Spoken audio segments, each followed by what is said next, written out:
Assalamualaikum warahmatullahi wabarakatuh. Kembali bersama saya Aryo Helmi,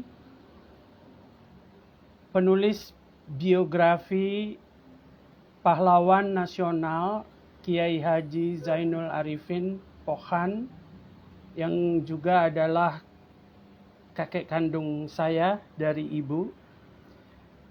Sore ini di bulan puasa ini kita akan berbincang-bincang dengan penulis buku yang sangat penting, berisi informasi mengenai sejarah dan foto-foto daripada Jakarta yang sudah digerus oleh zaman, dan kaitannya dengan Kiai Haji Zainul Arifin adalah Kiai Haji Zainul Arifin sejak usia 17 tahun hingga meninggalnya dalam usia 53 tahun adalah penduduk DKI Jakarta. Kakek saya itu juga pernah bekerja di Pemda, khususnya di bagian air, perusahaan daerah air minum yang sekarang masih berlokasi di Pejompongan. Dan beliau juga pernah tinggal di beberapa daerah Jakarta yang sangat historis. Untuk menyingkat waktu, baiklah segera saya undang Sven untuk berbincang-bincang kita mengenai sejarah Jakarta. Sebentar.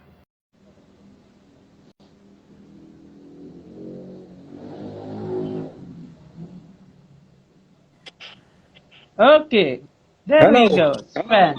Hello, how are you? Very good. How are you doing?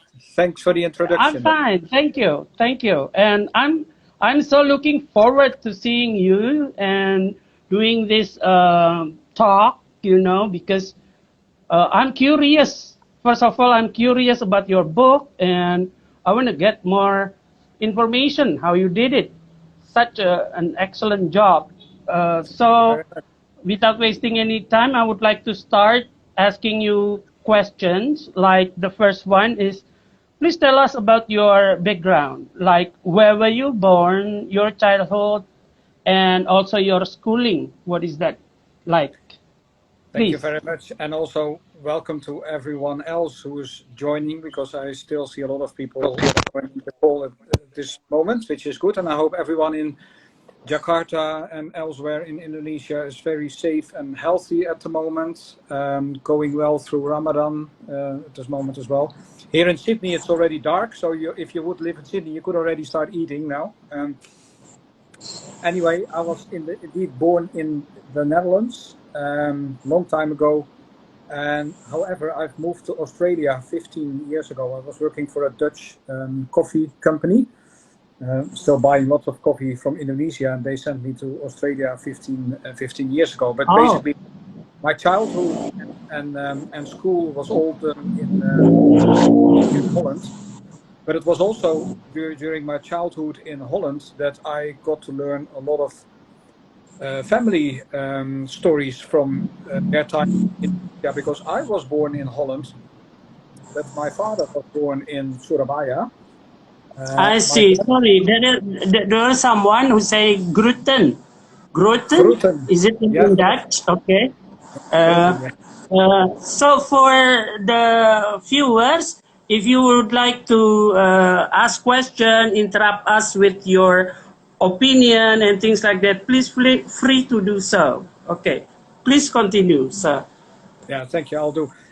So basically, my father was born in Surabaya. My grandmother was born in Bandung, but lived most of her time in Jakarta. And my grandmother's mother and grandmother and great-grandmother and 6-7 generations further up the line were all born in Indonesia, in Jakarta. So basically, the first ancestor of me that arrived in Jakarta was in April 1776. That was at a time that the population of Jakarta was not more than 40,000, compared to more than 10-12 million at the moment. So I quite often say to people that I'm the first one in my family in 250 years that was not born in Indonesia. But during my childhood, my grandmother told me a lot of stories about her childhood in Jakarta, especially in Tanah Abang, where she was raised and grew up. And basically back in Holland we had what we called kumpulan. So it was quite often family that came together, and like in Indonesia, with all kinds of great food like satay and gado-gado and rendang and lapis legit. We had great parties there. So, and my grandmother and all the other aunts and uncles kept telling a lot of stories about their time in Indonesia and how much they missed it, and that's how I slowly got interested in not only my family's history, but also what actually is Jakarta and how does Jakarta look like, and is there anything left from the time that my family used to live there. So, but that was more than 30 years ago that I, for the first time, had a little interest in Jakarta. So, I see. So how old are you now? I'm actually 53 at the moment. So. Ah, see, you're younger than I am, I think. There is a question from Bastian, IT. Are you and family still speak Indonesian, sir? Well, saya bicara bahasa Indonesia sedikit saja, but that's only a little bit. But it was interesting because my grandmother, she could speak very well bahasa Indonesia, except that, of course, as you know, bahasa Indonesia was introduced by President Sukarno after independence, because beforehand, every island, every city in Indonesia in colonial days had its own language. You had various Javanese language, you had Sundanese language, in Bali had different language, Sumatra, Irian Jaya, everyone had different languages. It was actually that President Sukarno, after independence, introduced Bahasa Indonesia as a lingua franca for Indonesia so that everyone could speak it. But of course, a lot of today's Bahasa Indonesia is compiled of words that are derived from Javanese, but also from Malay. But before independence, they all said they could speak Malay. But a lot of people explained to me that even if my grandmother would still be alive and would actually go to Jakarta and speak what she called Malay, he could still understand it. But a lot of people back in Europe say that what they learned is what they call Pasar Malay, a very simple form of Malay. But she could definitely speak it, and I can tell you, she and her sister sometimes spoke Indonesian to each other, so that we could not hear what the secrets were between the two, for example. So because we couldn't understand it.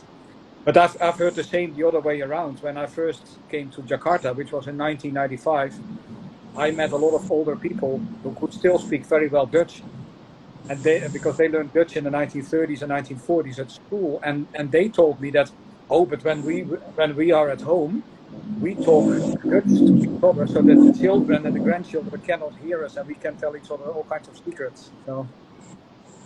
I see. Yeah. So when did you become interested in Indonesia or Jakarta in particular? Even though you've been living here, when did you start to get really, really interested in knowing more about the history and yeah, all?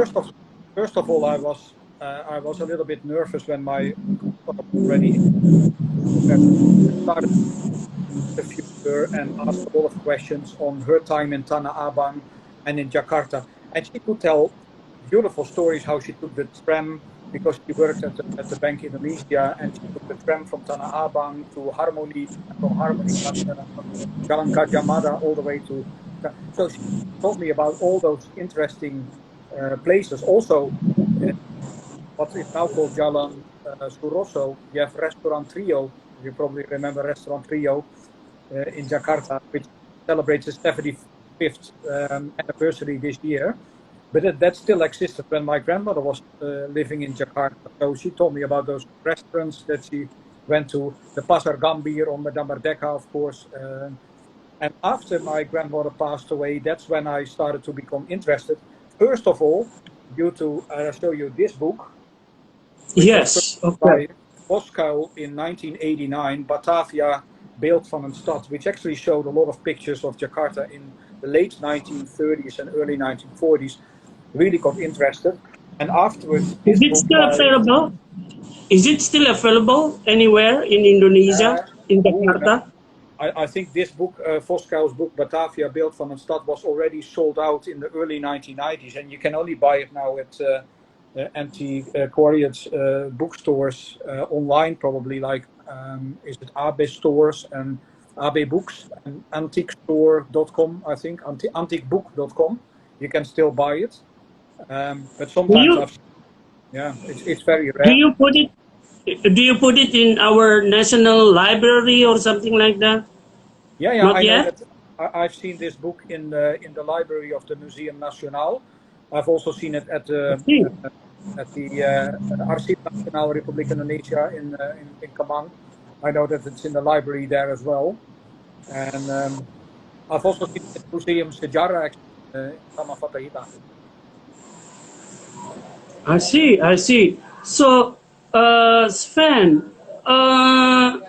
how long did you live in Indonesia altogether? 0 days. How many years? I've never lived in Jakarta myself, sadly. So I see. There is a comment from Indonesia Tempo Dulu. It's part of my private collection. yeah, no, Yeah, hi Bart. I should find it. I should find it too. Yeah. Yes, go ahead. Yeah. No, so So, I've never lived in Jakarta myself. I mean, I've been in Jakarta ah, probably 15, 20 times. No, because my first visit to Jakarta was in 1995, and I just finished university myself, and I had basically no money to to travel to Indonesia, so I saved for a few years. And then in 1995, for the first time, I set foot on ground in Indonesia. Since then, I've been like 20 times to Jakarta. I've never lived there. and how did you find out about the historical stories of Jakarta? Well, first of How? all, yeah, that depends on technology. So in the 1990s, I remember back in Holland, you had Voskuil's book, Batavia Beeld van een Stad. The other way was actually to take the train. Could you show us some of the pictures in it, in the books? Yeah, I can Like tell you some of the nice pictures in this book. Actually, what is it? So there's here a picture of Pasar Tanah Abang in 1941. oh, Beautiful. I'm actually looking if there are any pictures of Cikini in there as well to show you, where your grandfather. There are actually pictures of Cikini. So yeah, this is a picture of Pasar Cikini in 1941. yeah, yeah, yeah, yeah. Yeah. That's where my mom used to go to. By the way, there is a Faiz Nat. It says, just wondering, what history did you like the most from Jakarta? Well, that's. I'm actually I inhale history from Jakarta, so I enjoy everything from let's say 1527 when it was still called Jayakarta, or what is it, Nakalapa, from all the way till it was Batavia. I really also enjoy stories from Jakarta in the 50s and 60s. So that are Lubis published with Twilight in Jakarta I think it was published in 1962. First forbidden in but later available. Really great, but also the stories of Pramuja and Antatur of Jakarta, basically from when Jakarta started 495 years ago till now. It's every part of. Yes, Here is Miss. another Yeah. beautiful. Bude Nyanya said it's my childhood. Yes, and this is Yeah. a beautiful Mesjid Chut Machia, which was the Bouwploeg building in 1941, and you see a guy, and this was actually, I mean, before the train tracks on Chut Machia and the northern end of Jalan Toko Uma were elevated in 1992. That picture was still the same until the early 1990s. But now, of course, when you look at Mesjid Chut Machia, you actually see the train running around or riding around 10 meters altitude. So. Yeah. Miss Risma Haryati, Menteng, it says, we're going to get there because that's where I spent my childhood in. So Yeah. anyway, why did you find Tanah Abang areas interesting and very important historically? Why? Just because you've been Well, there? first of all, because my family used to live in Tanah Abang, so they lived on Tanah Abang Bukit. So, and they spent really like 150 years in Tanah Abang, which I really enjoyed.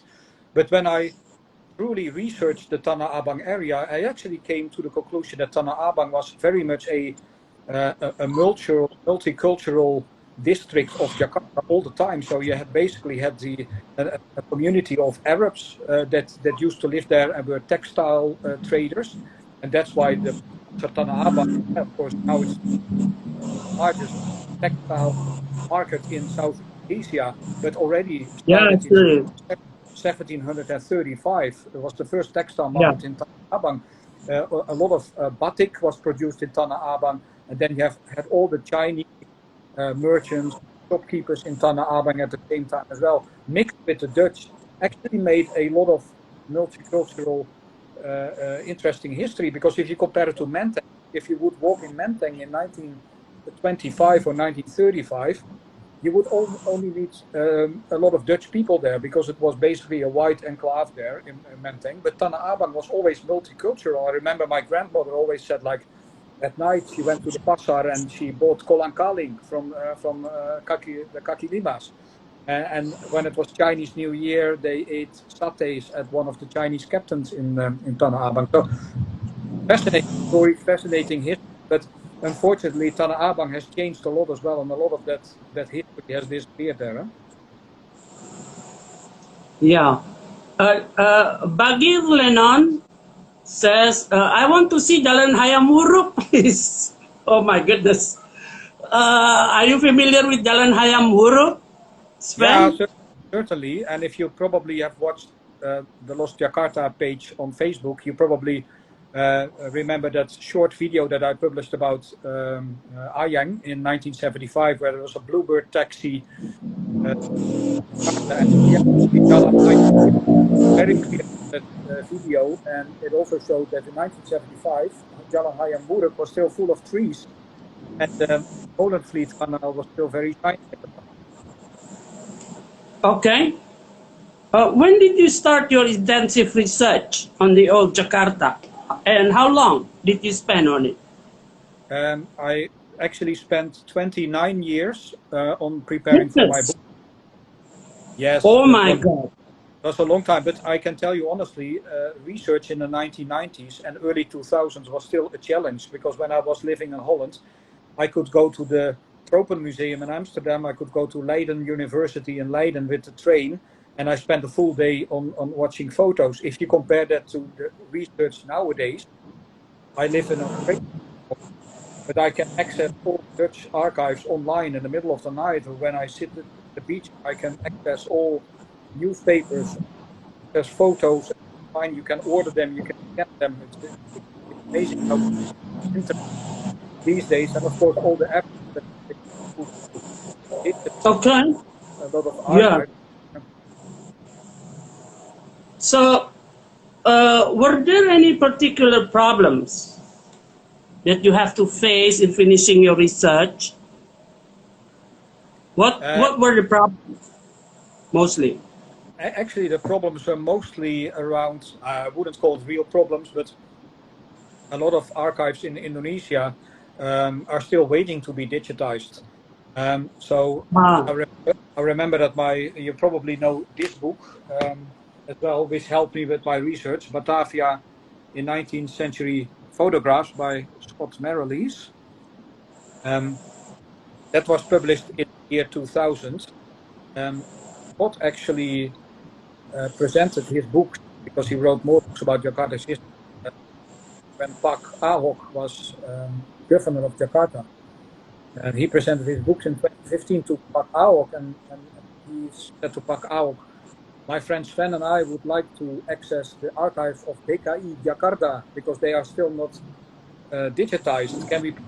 Pak Ahok wrote a letter to the DKI Jakarta to actually give access to all the photos and archives of the city of Jakarta. But unfortunately we still have not managed to gain access, and we still think that there is a big treasured chest at the DKI Jakarta archives to enter.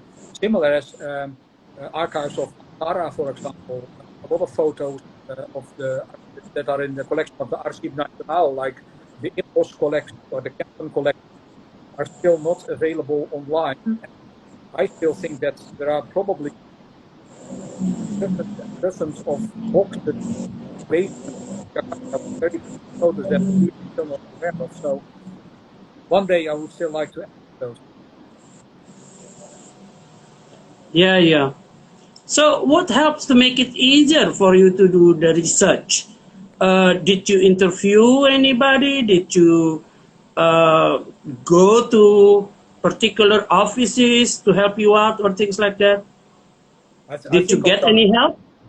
yeah, I think on Tanah Abang, of course, I was mostly helped by my grandmother and her stories and all the family photos, of course.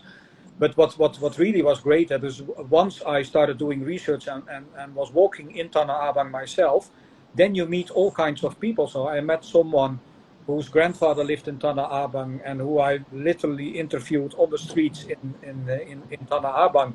You go to Taman Prasasti, where there are still the cemetery in Tanah Abang with all the tombstones.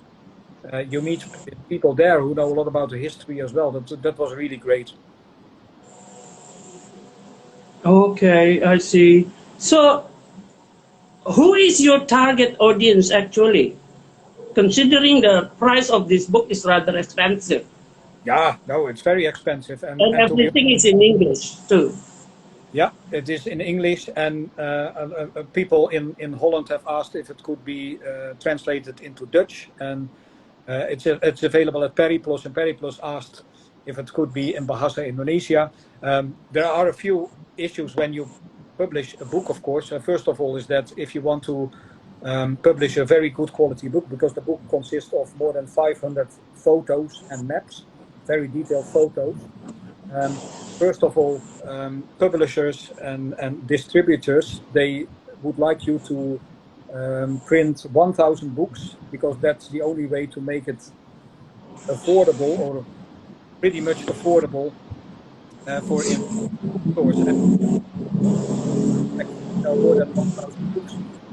It would be very expensive to print 1,000 books in Dutch and 1,000 books in Bahasa Indonesia, 1,000 books in English. So I had to choose what language I had to publish. So we actually printed 1,000 copies in English. But of course, I mean, if it becomes a bestseller, I'm happy to. And there is a market, I'm happy to have it translated in Bahasa Indonesia. Secondly, the cost of printing days is the choice was, of course, because with 500 photos, some of the photos are really page wide or spread across two pages, for example. Then you can print it cheaper, but then the detail of the photos is not really good.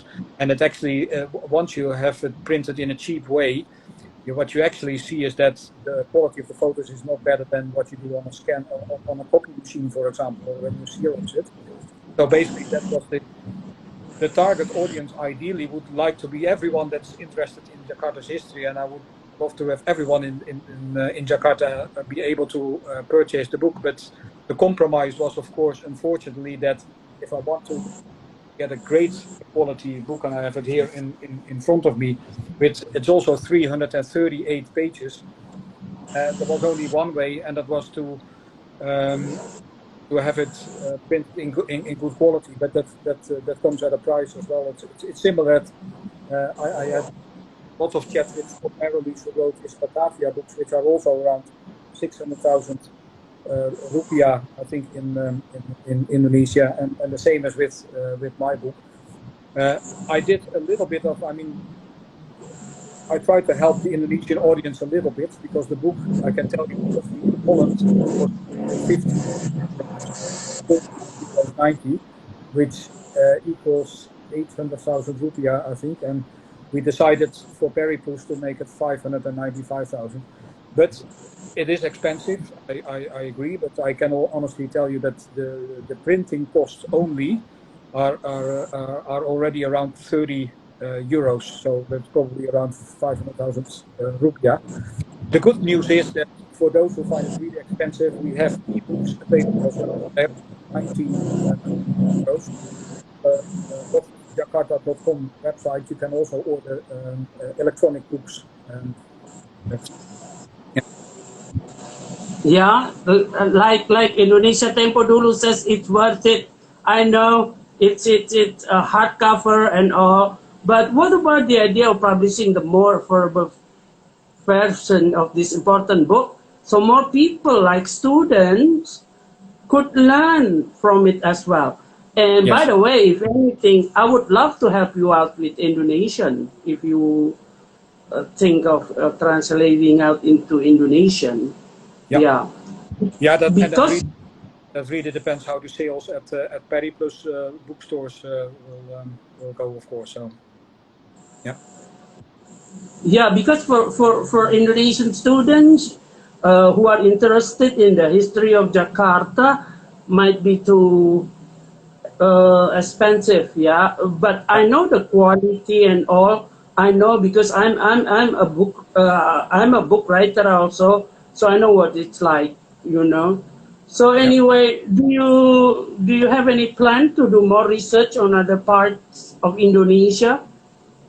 Yeah, certainly. And I'm also actually, I just see Risky replying and mentions Adolf Heuken, and I think we can never have a phone call or a Zoom call or an Instagram live session without about Jakarta's history without mentioning the name of Adolf Heuken.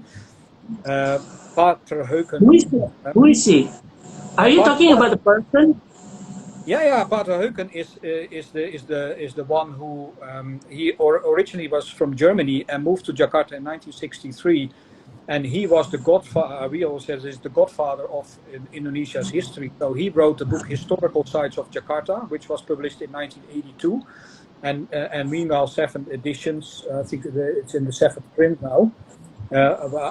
Pater Heuken, who lived on Jalan Yamin for a long time. Published a lot of books also on Menteng and Madame Merdeka and about the churches in Jakarta as well. So he was really great. And Father Heuken passed away 2 years ago at the age of 90. He was very old, but he was luckily, fortunately, still able to proofread my book. But going back to your questions, my next one, well, actually, as you know, apart from writing the book, I also publish a lot on my Lost Jakarta social media accounts, and probably a lot of people have noticed that a lot of posts go about Menteng these days, and that's because when I was preparing for my book, I quite often I went to Jakarta, stayed in Menteng for a few weeks, and I noticed that in Menteng a lot of houses, original houses, have actually been demolished or are going to be demolished.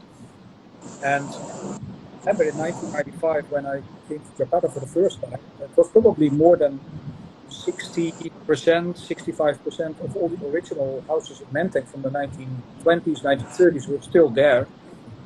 At the moment, it's not more than 15%. So I already started to take a lot of photos back in 2012 for the last 10 years in Menteng, because I felt that Menteng is in danger of being entirely demolished, which is actually on one hand strange, because there was a law implemented by the DKI Jakarta in 1993, and that actually said that all the original houses in Menteng had a protection status, level A, level B, or level C.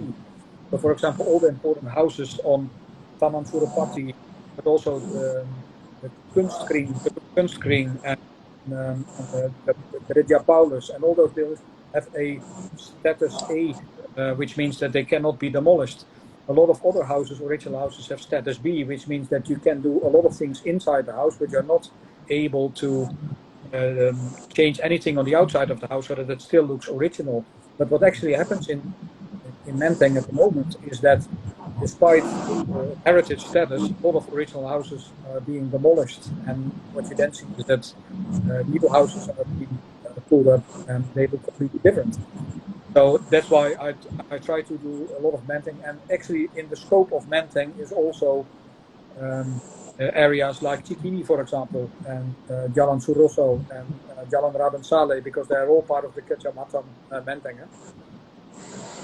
Yeah, I'm so familiar with Jalan Raden Saleh, and also I remember on your profile you put up a video clip on Jalan Tekucik di Tiro. It's close Yeah, by my elementary school. You know, Barack Obama's elementary school's name SD Besuki because it's located on Jalan Besuki. Later on, it was being called SD Argentina yeah, because it's a sister schools, you know.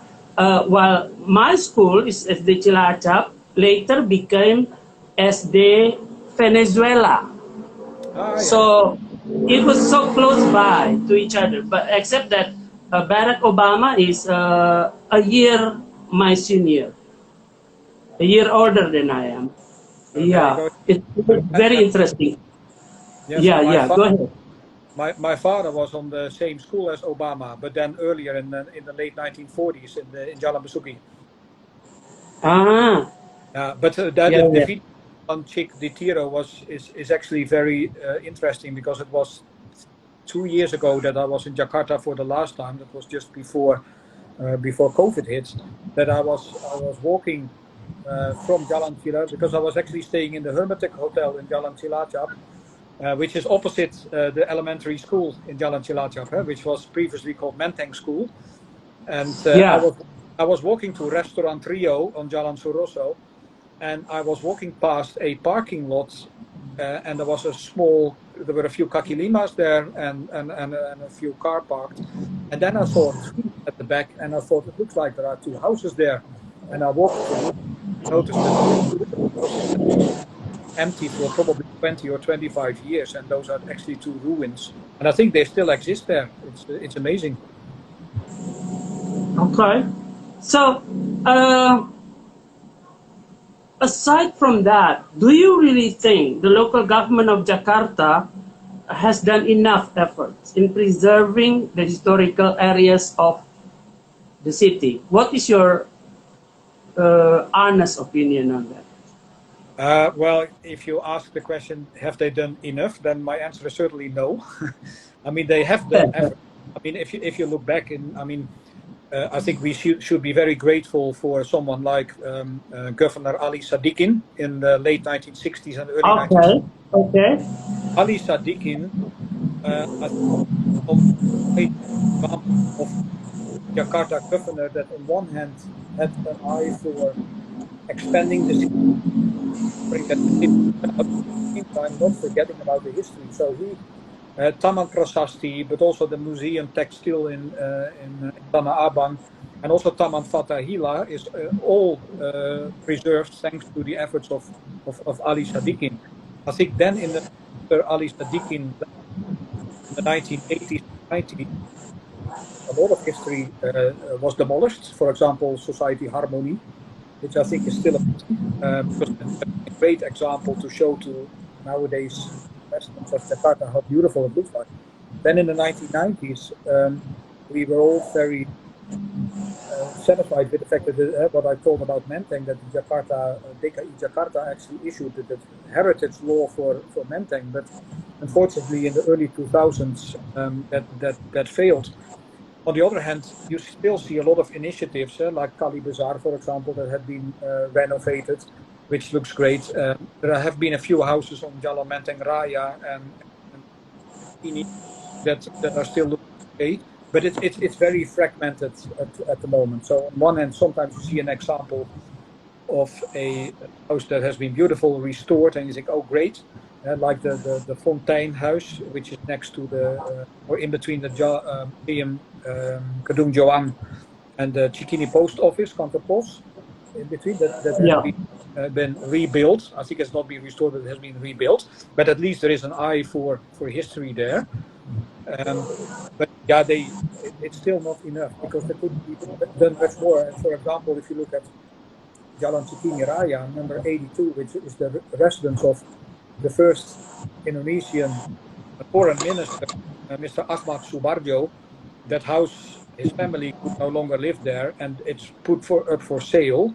And we need to have our fingers crossed that hopefully that will be preserved, because I think it's such an important building, and let's hope that that's not going to be demolished and replaced by something else, because I think that's a great opportunity to transform Ahmad Subarjo's house into a museum about the first 2 decades of foreign ministry in Indonesia, for example, or maybe just a museum that is dedicated to Ahmad Subarjo himself, because he was a very important person. So. Okay.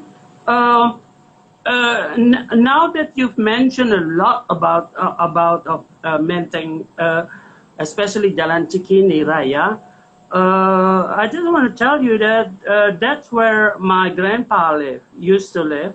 The family had a house there, and right across from my grandpa's house, a very famous place called Chanyan.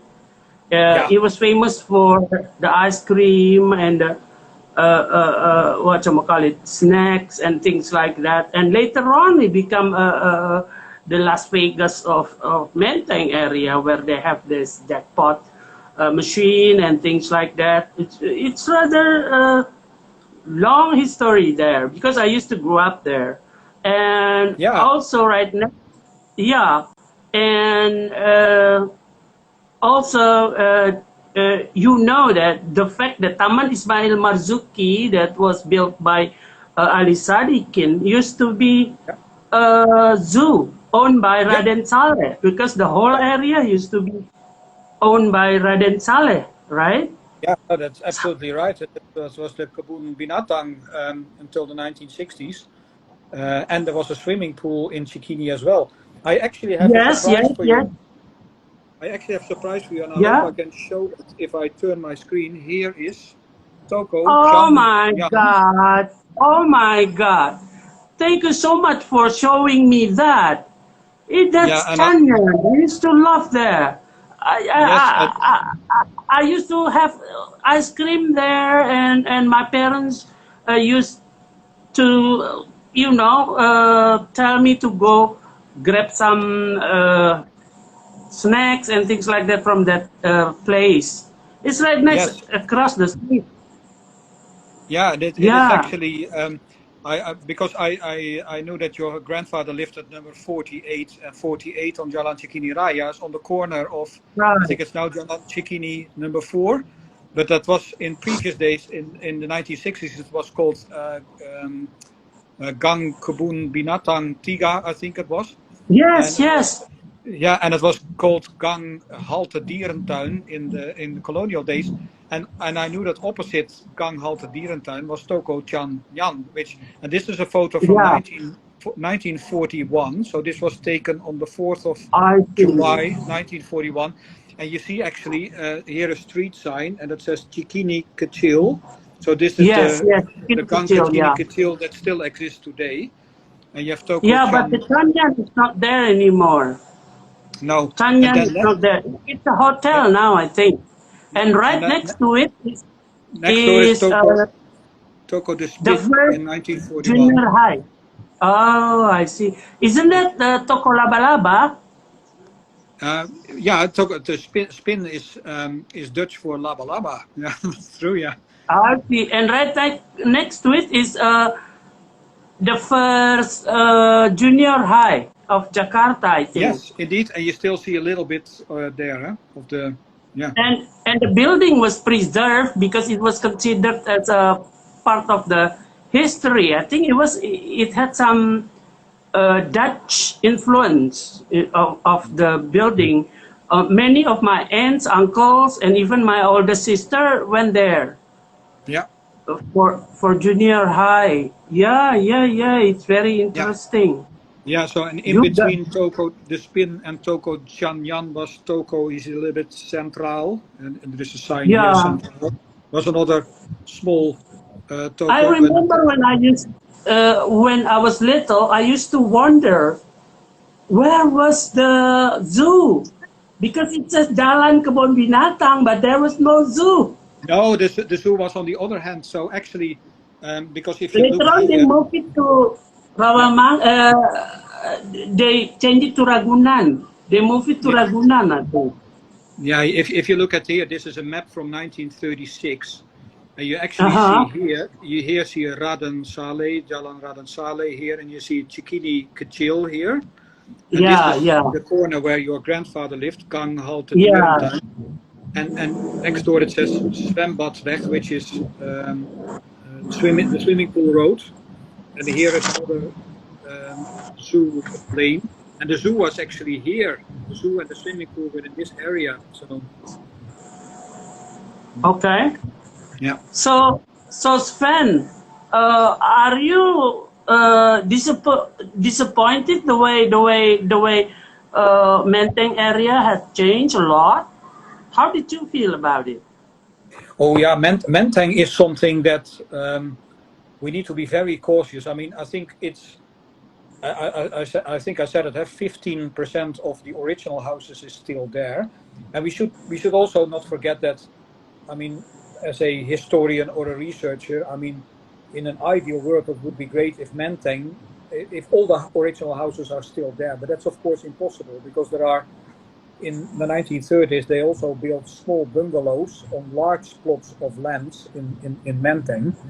And at that time, Menteng was expensive, but not as expensive as it is now. And if you look, for example, take for example a plot in Jalan Samratulangi, a Yeah. very interesting piece of land, number 26, number 28, was owned by Sam Ratulangi and his family in the 1940s and 50s. The houses have been demolished now, and there's still a statue of Sam Ratulangi. But I see. that plot of land is worth 25 or 30 million US dollar at the moment. And there are so many other examples in Menteng where a small plot of land of probably 700 or 800 square meters is worth 10 million US dollars. You cannot expect that people preserve a very small single-story bungalow with 3 bedrooms there, for example. People who can afford to live in Menteng and pay 10 million US dollars for a plot of land, they want to have a 3-story modern house there. So I think Menteng, on one hand, needs to accommodate the 21st century wishes of the residents, but it would be great if there would be a healthy mix of old and new, probably, because there are also double-story houses on Jalan Imam Bonjol and Jalan Diponegoro and Jalan Toko Umar, for example, that can still be preserved. I think a lot of embassies, for example, the American embassy on Taman Suropati, the Brunei embassy on the corner of Jalan Toko Umar and Jalan Muhammad Jamin. Those are great examples. Massive houses, but still original ones that are still looking original as well. And we should, I think, make an effort, and the DKI Jakarta should make an effort to preserve at least those original buildings. And of course, the Chut Mutianos and the Kunstkring and Gereja Paulus and the Jalan Besuki School and the Argentina School, Kondangia School, they all need to be preserved in combination with probably a number of original houses. And if people are living in Jakarta that are joining this call, I mean, one of the great examples is the house on Jalan Banyuwangi number 9. Yeah. That is a great house. It looks exactly the same as 1932 when it was built, and it is still preserved. While the rest of the street, all the original houses are gone. So we should probably have a few examples in each street so that we can show our kids and our grandchildren later that but if you would like to know how someone lived in the 1930s, you can go. Okay. From Ardi Kardik, thanks for sharing. Of course, I'm so happy because Sven here is so knowledgeable about the history of the Jakarta. So, by the way, which part of Jakarta that impressed you most? I mean, in a way that you still got the feeling, the Dutch feeling in that area. Do you Yeah, have any well, particular one?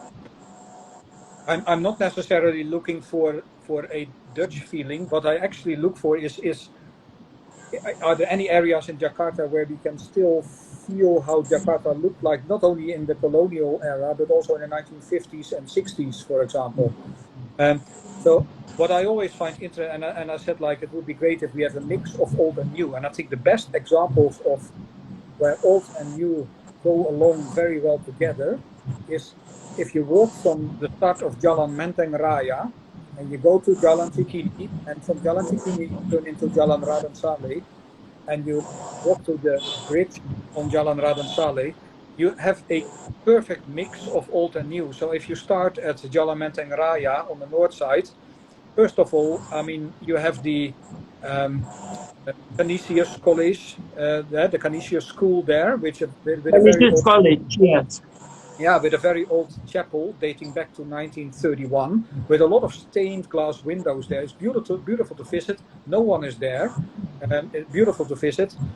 Further down, you have Museum Kedung Joan, which is in an old 19th century building. Yeah. But of course, it shows all the fantastic work that the Pemudas did during World War II and shortly after independence. Beautiful building.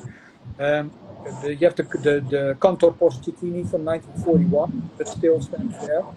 The beautiful row of shops at Jalan Cikini Raya, next to the Kantor Pos, where you have Kedai Cikini and Batu Coffee. That's a beautiful strip of shops that are still looking original. And then, of course, I think it's number 24 on Jalan Cikini Raya that is still there. I already mentioned Ahmad Subarjo's residence. If you then turn into Jalan Raden Saleh, on the right side you have what is now called Abnormal Coffee Roasters on number 47. I think I just posted a few articles in the past week. That was Oasis restaurant from 1968 till 2016. The building is still there with a beautiful stained glass window dating back to 1936, which everyone can visit if you grab a coffee at Normal Coffee Roasters. There are a lot of original houses left on Jalan Raden Saleh. There is the mosque, the masjid near the bridge there. And it's also very interesting on the bridge on Jalan Raden Saleh, where the bridge over the Ciliwung, old street lamp. It's no longer working, but there's a street lamp, the only one in today's Jakarta that dates back to the 1930s. What about the Bundaran HI? How do you feel about the Bundaran HI? It's so different now, right? Yeah, of course. Indonesia, how do you feel about it? Yeah, a lot has changed there, of course. Yes, yeah, and yeah, a lot of high rise, of course. Yeah. Yeah, it was a good thing though. They still preserve some of the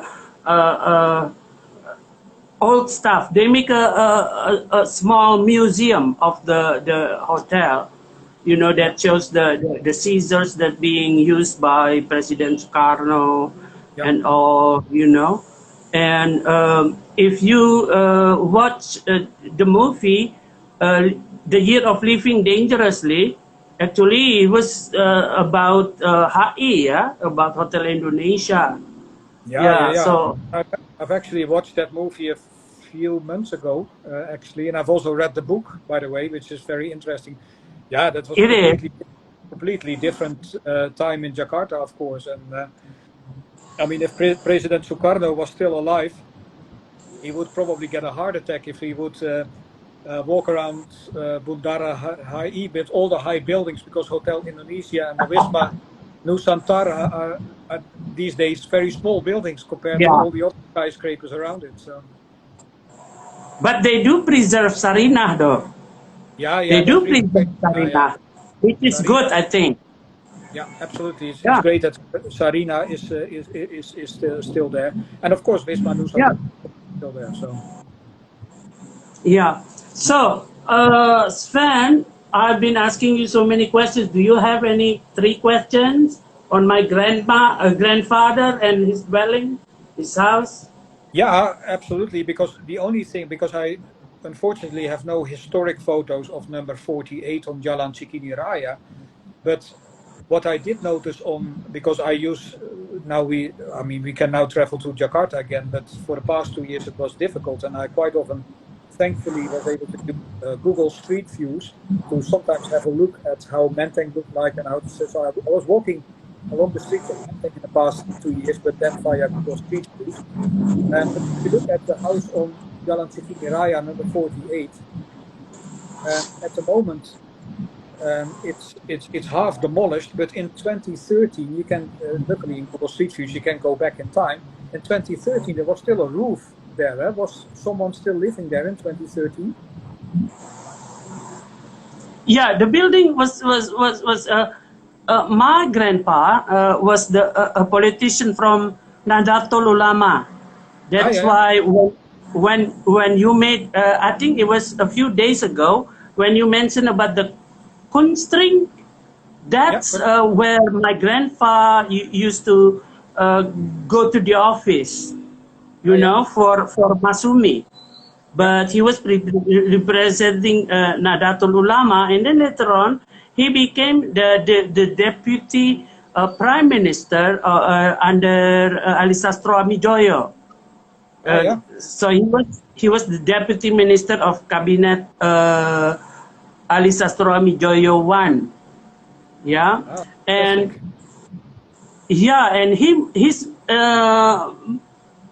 he was born in North Sumatra, but at the age of 17 he moved to Batavia, and then he worked in the local government in the water supply. PDAM now is still in Pejompongan, and then he used to live in Mester, you know, Jatinegara. Yeah, and then later on, he moved again to Bukit Duri Tanjakan, close by there, and then he rented the back house of a Dutch woman at the Jalan Cikini Raya 48, and then later on, this Dutch woman she became a widow, and then she moved back to Holland, and then my grandpa bought the house.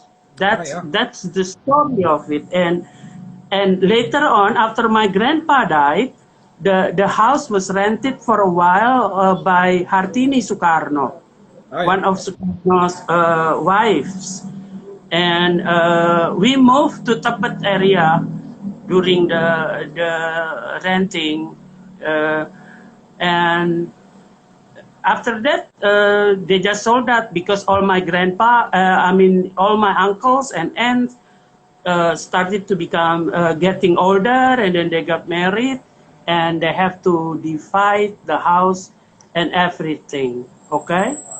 So by the way, Bastian, sorry to interrupt. Bastian is also asking, I'm so curious about the urban planning of old Batavia.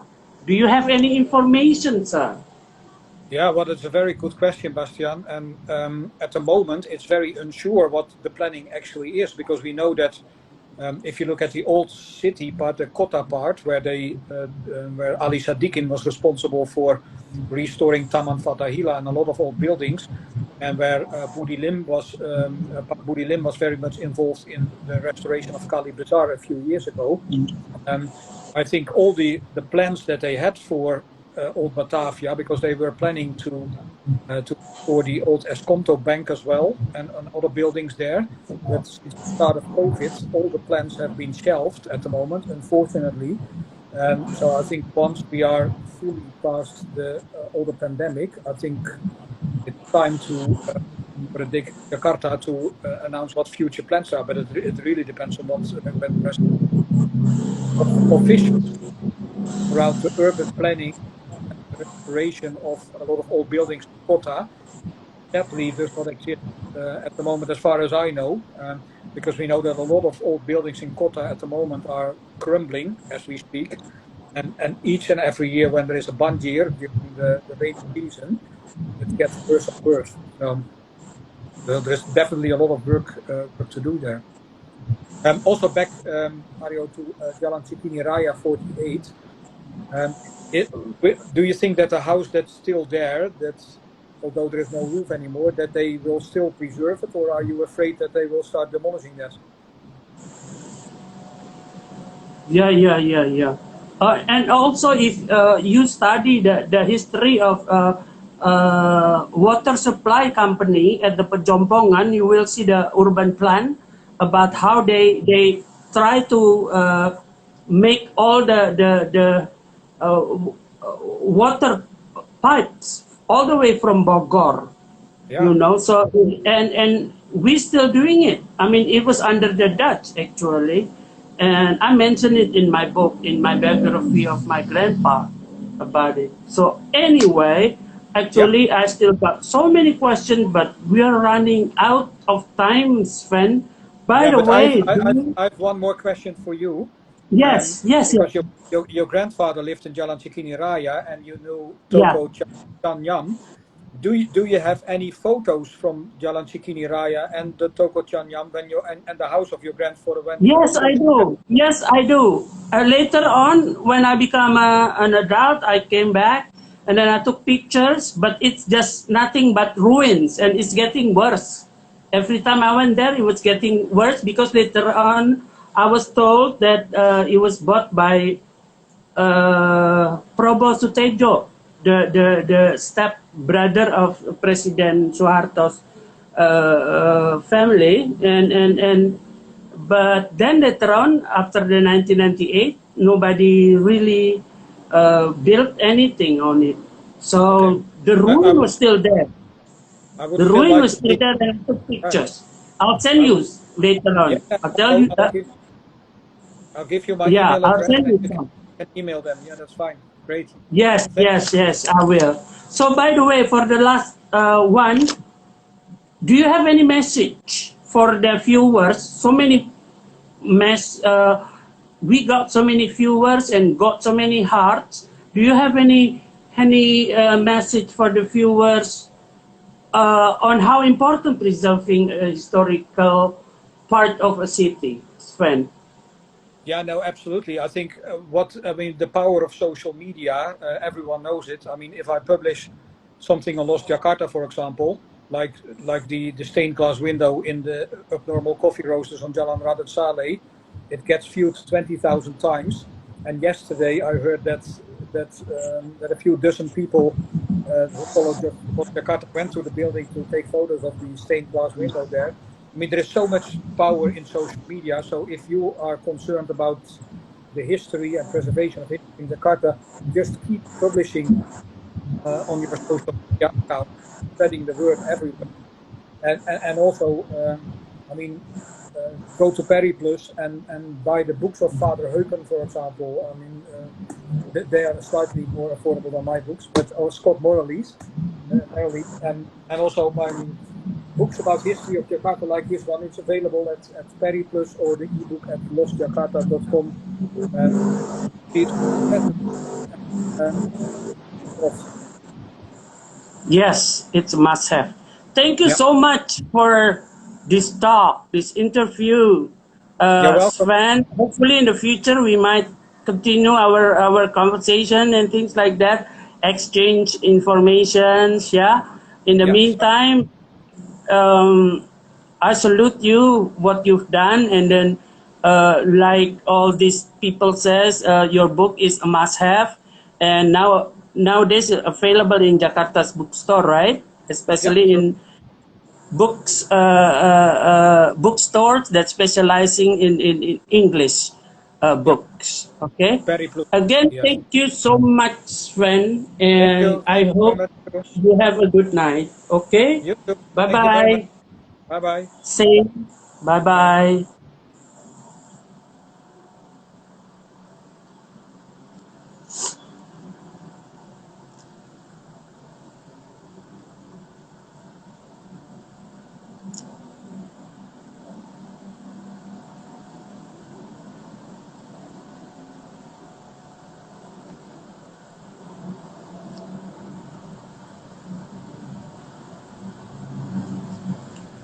Demikianlah bincang-bincang saya dengan Sven, penulis buku Lost Jakarta.